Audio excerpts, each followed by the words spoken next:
प्रसंग चल रहा है कि वो क्या बताना चाहता है गीता ज्ञानदाता।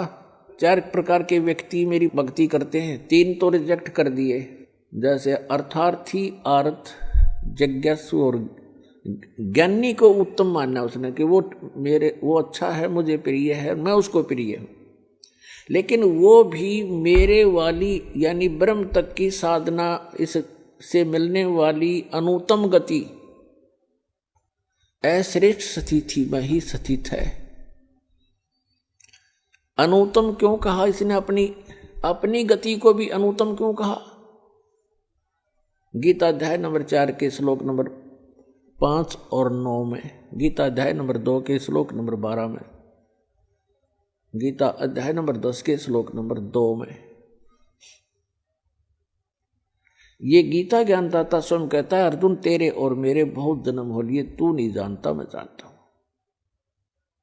गीता अध्याय नंबर 8 के श्लोक नंबर 13 में कहता है, अर्जुन ओम इति एकाक्षरम ब्रह्म व्यवहारण माम अनुस्मरण ये प्रियाति तदन देहम सयाति परमाम गति। मुझ ब्रह्म का केवल एक ओम मंत्र है, नथिंग एल्स। और इसकी साधना उच्चारण करके जाप करता हुआ जो अंतिम श्वास तक भी इसका जाप करता हुआ शरीर छोड़कर जाता है, ओम से मिलने वाली परम गति को प्राप्त होता है। ओम से मिलने वाली परम गति क्या है? ब्रह्म लोक प्राप्त होता है। यजुर्वेद अध्याय नंबर 40 के मंत्र नंबर 17 में स्पष्ट कहा है वेद ज्ञानदाता ने कि वो परमात्मा तो प्रोक्ष है, ऊपर रहता है, गुप्त है, और मैं ब्रह्म हूं, और मैं ऊपर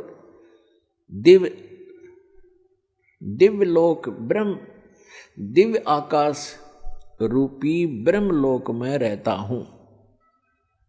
श्री देवी भागवत के अंदर, श्री देवी पुराण में 7वें स्कंद में 562 से 563 564 पृष्ठ तक ये स्पष्ट किया है। हिमालय को ज्ञान देते हुए श्री देवी जी कह रही है कि राजा हिमालय, उस परमात्मा के विषय में जानकारी बताती हूं मैं, उसका ओम नाम है, और उस ओम नाम का जाप करके ब्रह्म लोक की प्राप्ति कर लेता है, ब्रह्म को प्राप्त होता है, और वो ब्रह्म ऊपर दिव्य आकाश रूपी ब्रह्म लोक में रहता है वो ब्रह्म। और तुम्हारा कल्याण हो, ओम नाम का जाप करो, ब्रह्म पाने का उद्देश्य रखो, वो ब्रह्म लोक में रहता है वो ब्रह्म। तो पुण्यात्मा, ओम नाम के जाप से ब्रह्म लोक प्राप्ति होती है। श्रीमद् भगवत गीता अध्याय नंबर 8 के श्लोक नंबर 16 में कहा कि अर्जुन, ब्रह्म लोक में गए हुए प्राणी भी पुनरावृत्ति में है। 8वें अध्याय के 13वें श्लोक में अपनी साधना का मंत्र बताते हैं कि इसके अतिरिक्त कोई मंत्र नहीं है, उसके अतिरिक्त कोई नाम जाप कराते हैं। कौन कौन से? ओम नमः शिवाय, ओम भगवते वासुदेव नमः आदि आदि ये मंत्र नहीं है, क्योंकि ये श्रीमद् भगवत गीता में नहीं लिखे हैं। 8वें अध्याय के 5 और 7 में ये खुद कहता है कि अर्जुन मेरी भक्ति कर, मुझे ही प्राप्त होगा, लेकिन युद्ध करना पड़ेगा, यह शांति नहीं हो सकती।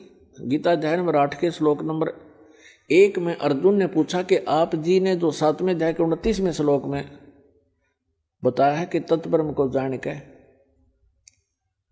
और सारे अध्यात्म स्पिरिचुअल नॉलेज से, कंप्लीट स्पिरिचुअल नॉलेज, संपूर्ण अध्यात्म ज्ञान से परिचित और सभी कर्मों से परिचित प्राणी केवल जरा और मरण के इस संकट से छूटने का प्रयत्न करता है। जरा माने बुढ़ापा, बुढ़ापे का दुख, मरण माने मृत्यु का कहर। ये दोनों दुख यहाँ पर कंपलसरी। तो जिसको ये ज्ञान हो जाता है, जो तत्वदर्शी संत की शरण में चले जाते हैं, उनको संपूर्ण अध्यात्म ज्ञान प्राप्त हो जाता है। फिर वो केवल उस तत्ब्रह्म से परिचित हो जाते हैं, तत्ब्रह्म से और सारे अध्यात्म ज्ञान से, सब कर्मों से। जैसे कोई किसी से कोई धोखा करेगा तो उसका फल भोगना पड़ेगा, चोरी करेगा तो वो देना पड़ेगा, उसके गधा बन कर देना पड़ेगा। तो ये कर्मों से परिचित हो जाने के उपरांत प्राणी गलती नहीं करेगा, भूखा रह सकता है।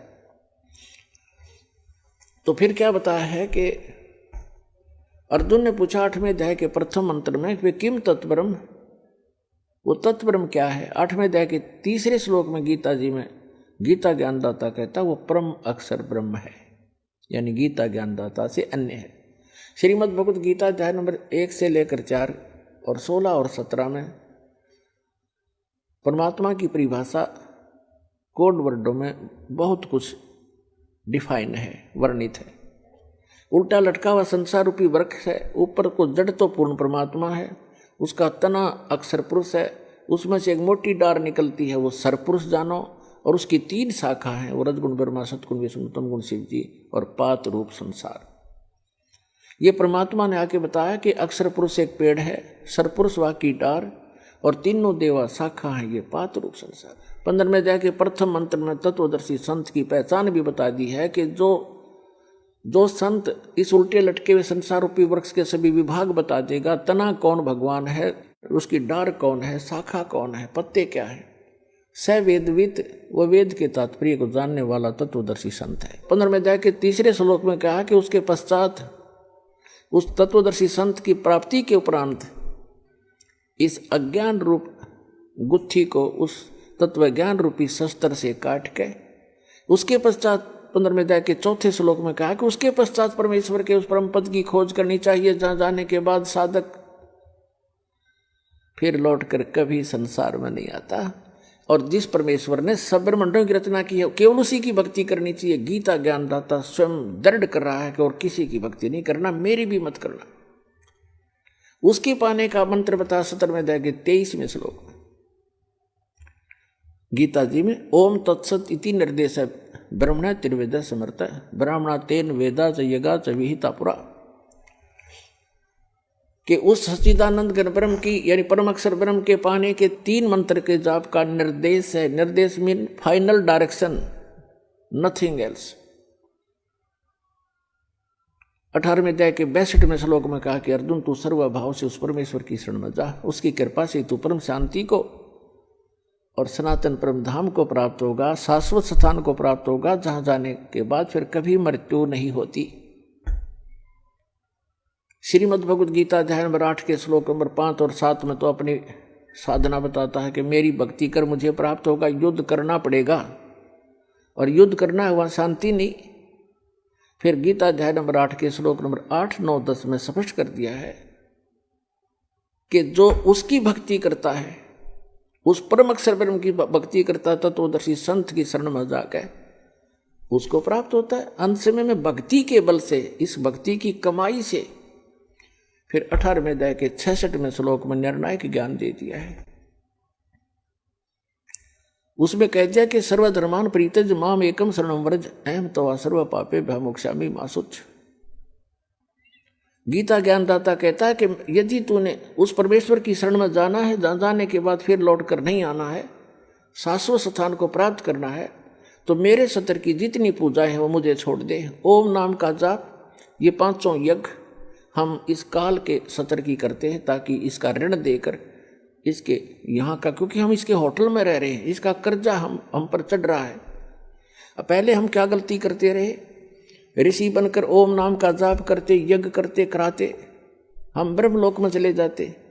वहाँ इसका होटल है, वहाँ 25% चार्ज लेता, हमारे से सुविधा सारी दे देता, नाचने गाने सारे गंदे कर्म जो कहीं पृथ्वी पर ना उपलब्ध हो वहाँ होते हैं, और उसको ये स्वर्ग कहा करते, महास्वर्ग। हम अपनी पूंजी को वहाँ नाश करके और फिर पाप भी भोगते और फिर 84 लाख योनियों भोगते और यहीं धक्के खाते रहे।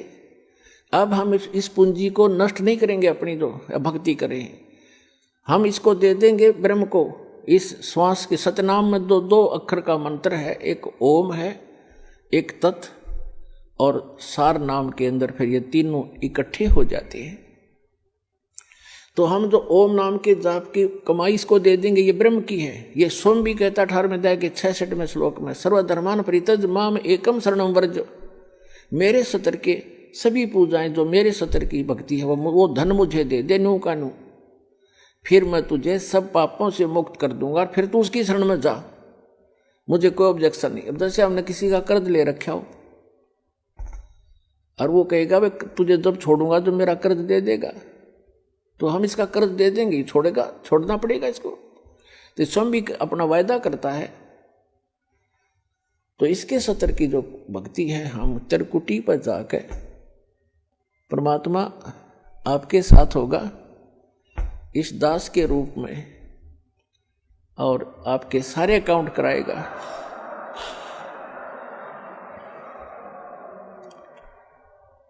और वहां पर आपके एडवोकेट का काम करेगा परमात्मा इस दास के रूप में। और ये सारे मंत्र बोल बोल सुनाओगा वहां जाकर धर्मराज के दरबार में कि लो जी, आपके विधान में है सर्वधर्मान परित्यज्य माम एकम शरणम व्रज, उसके सत्र की ये पूंजी पकड़ो। फिर वो बोलते नहीं, उनको विवश होकर के वह पूंजी जमा करनी पड़ती है, क्योंकि लीगल एडवाइजर साथ होता है, वो होता है भगवान खुद ही, और उनको मालूम हो जाता है। तो इस प्रकार पुण्यात्माओं, किसी भी ऑफिस में आप जाते हो और आपका एडवोकेट साथ हो, तो वो आधे वैसे डिप्रेस हो जाते हैं कि जानकार आदमी है, वो अटपट करोगे तो तुम्हारी फिर बात बिगड़ जाएगी। तो इसलिए गुरु की आवश्यकता आपको अंतिम श्वास तक पड़ेगी। और गुरु पूरा हो,